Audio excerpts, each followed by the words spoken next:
In front of me is Oppo A54s, and let me show you how to change keyboard dictionary on this device.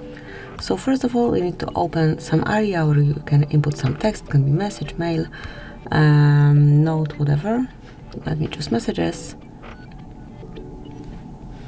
and just tap on new one. And here you've got the current keyboard. To change it, you need to tap on settings icon, then pick languages and tap on add keyboard.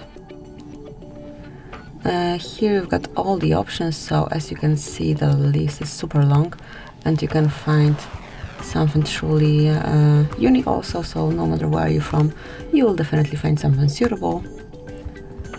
So we can scroll it like forever. Okay, so here we've got the end, and now just pick the language you would like to apply. Let me pick Hebrew, tap on done, then remove unnecessary language, the current one, and then you've got this brand new applied. So this is it, this is how you can manage keyboard dictionary. Thank you for watching. Please subscribe our channel and leave the thumbs up.